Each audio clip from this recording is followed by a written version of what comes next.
and gentlemen, and I'm back with the third part of how to make a game in UE4. And in this video, we're gonna make the turning logic for the sphere right here. So let's get started. Open the player sphere up, go to the event graph. We're gonna have to make some inputs so that if we press a key, the event plays. So we're gonna minimize this, go to edit, project settings, and open this up.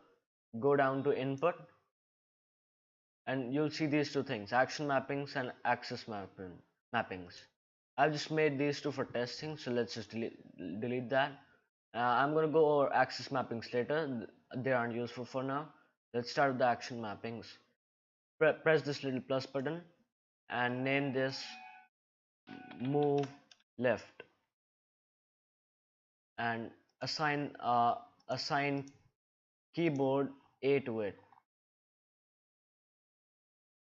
And let's make another one, call this move right, and let's assign keyboard D to it. Drag, scroll down and D. So that's that. It's gonna automatically save it, so you don't have to save it. So just minimize this, go back to the player sphere, and now when you right click and type in move left, you're gonna see an action event. So just drag it here, and now drag out from pressed and right click and add timeline. uh, in the last video I told you guys that the event take place every frame, but the problem with that is if you're getting like 30 frames per second, it's gonna be different, and if you're getting like 40, then it's gonna be different. So we need something that plays at a fixed interval. So let's just rename this to left timeline, and double click on the timeline to open the timeline menu and make an event track.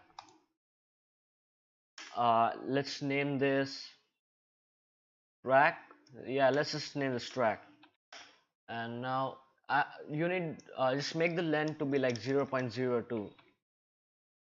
The length is the time for which it plays, and loop it. Hold shift and left click to add a keyframe and put the time to 0. That's all that we have to do here. So if we press this button now, then it's gonna play, and since we have checked the loop, it's gonna loop it over and over again. So if the time is like 0.02, it's gonna repeat like 50 times a second. So we got this track here, which is this one. So let's just drag it out and right click and type add impulse. So now it needs a primitive component. So drag out the mesh and put it to the target. Make a new variable, call this sideways impulse, and set this to float, and compile this, and the default value should be around minus 1000 1500 minus 1500. And I like splitting this pen, like right click on this and split stroke pen. That's gonna make it into 3 floats. Drag out the sideways impulse, get, and plug it into the impulse Y. So an impulse is basically a force which is applied from any direction. So so if we have this on like minus 1500, it's gonna push it. It's gonna apply minus 1500 force on the minus y-axis. The y-axis is basically right over here. You can see this. The y-axis is over here, and if we go minus y, it's gonna be over that way. So that's why I'm applying minus force right here. So this is all for the left movement. Now right click and add move right. There's gonna be another action event, move right. Don't do the pawn, just go to the action events, and let's just drag this out. Just copy this timeline out, control C and control V, and name this right timeline. Oh no, wait, yeah, name this right timeline, and let's hook this up to play from start. Yeah, hold alt and left click on this to remove the pen and plug it into play from start and release into stop over here too. And actually, yeah, you have to check this little button right here, velocity change. That's important. So let's double click on this, mouse wheel down to zoom out. Yeah, it's just the same as before because we copied it, so that's all fine. So we got another track here, so let's just copy this up, control C and control V, and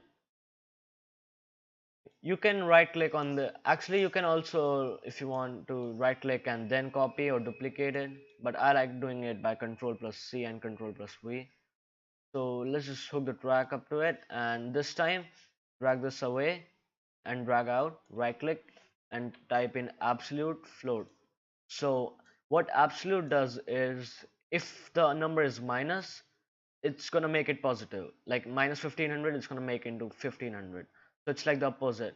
But like when it is already positive, it's gonna stay positive. It just makes everything into positive and nothing into negative, and leaves nothing negative. So that's that. That, I think we should be done here. So when we play now, and oh, that's too much actually. We have to decrease the sideways impulse. So let's just put this on to like minus 100 or something. Compile this and play. Actually, if you press play and it doesn't respond to your A and D input, just you have to left click on the game screen, then it's gonna respond for you. So now if you press A and D, it's gonna move left and right.